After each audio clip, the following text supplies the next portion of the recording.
राम राम। जिंदगी में कई बार देखने में आता है कि व्यक्ति मुसीबतों में फंस जाए।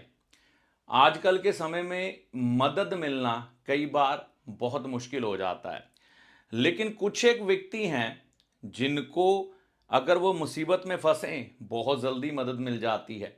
मदद वो रिश्तेदारों से भी हो सकती है, अपने परिवार में से भी हो सकती है, दोस्तों में से भी हो सकती है, या अचानक कोई व्यक्ति आए मदद करके चला जाए।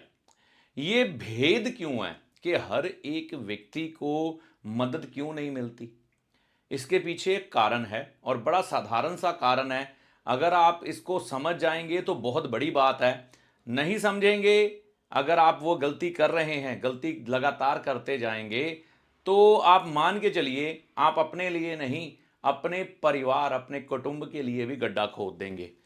आइए समझते हैं बात क्या है। बात अगर आपको समझ आ जाए, ज्योतिष में इस भाव को भाव नंबर 1 कहते हैं और ये भाव नंबर 2 है। इसे परिवार का भाव यानी कि कुटुंब भाव भी कहते हैं।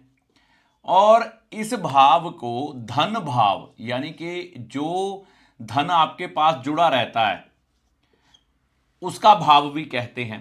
ये भाव ईश्वरीय मदद का भी है। ईश्वर की मदद इसी भाव के द्वारा मिलती है आपको।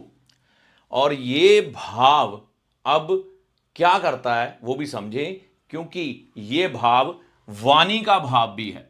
यानी कि जो शब्द आप अपने जीवन में उपयोग करते हैं, वाणी, शब्दों के द्वारा ही तो वाणी निकलेगी और उसकी वाणी के द्वारा ही तो आप इस दुनिया में विचरते हैं।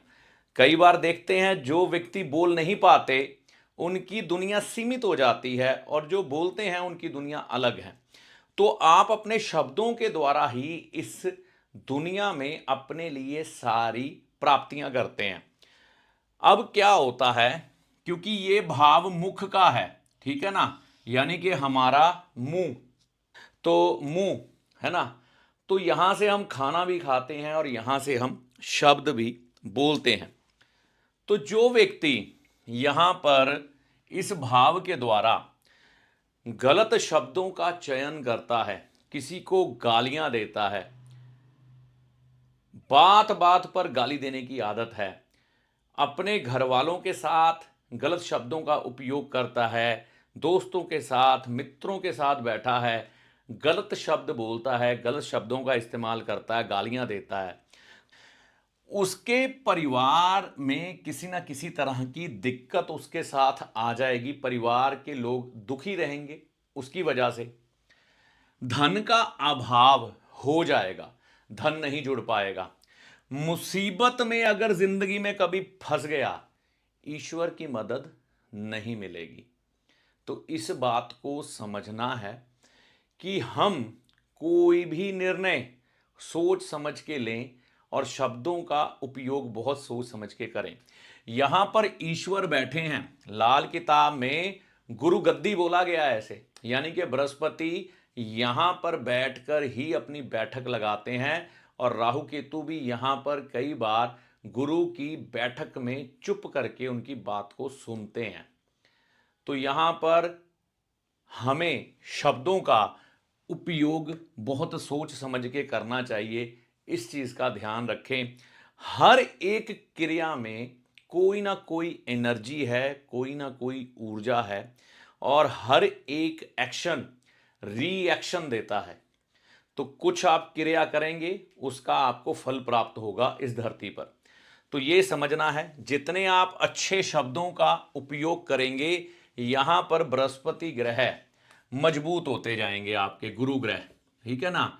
गुरु ग्रह जब मजबूत हो गए तो आपकी किस्मत अपने आप अच्छी होती चली जाती है, ठीक है ना। ये भाव मंदिर का भी माना गया है।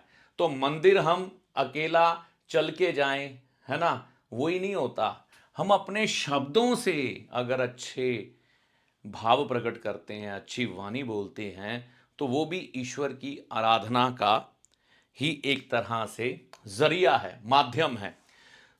तो अगर आपको परिवार जनों की खुशी चाहिए, धन चाहिए, ईश्वर की मदद चाहिए।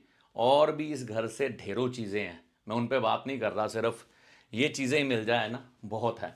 अपनी वाणी सुधार लो। और दूसरी बात, मैंने कहा ना यहाँ पर ईश्वर बैठे हैं हमारे मुंह में, इसीलिए भगवान श्री कृष्ण ने सारा ब्रह्मांड अपनी माता श्री को अपना मुंह खोल के दिखा दिया था कि ये देखो सारा ब्रह्मांड मेरे यहीं पे बैठा है, कहाँ ढूंढ रही हो माता। तो इसी तरह से हमारे भी पूरा ब्रह्मांड मुंह में है। तो देवी देवताओं को नॉन वेज खा के, अंडे खा के ये भोग पहुंचा रहे हैं हम अपने मुंह में, है ना।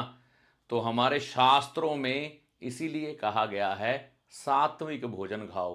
तो जब आप तामसिक भोजन अपने मुंह में डालोगे तो सीधा ये अपने देवी देवता के मुंह में डाल रहे हो।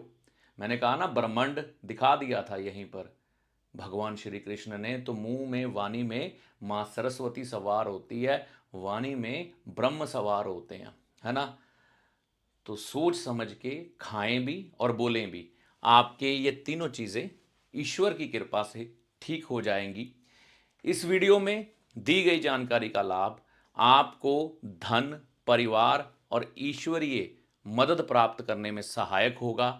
और ये वीडियो की जानकारी का लाभ आपको माता रानी की कृपा से होगा। जय माता दी।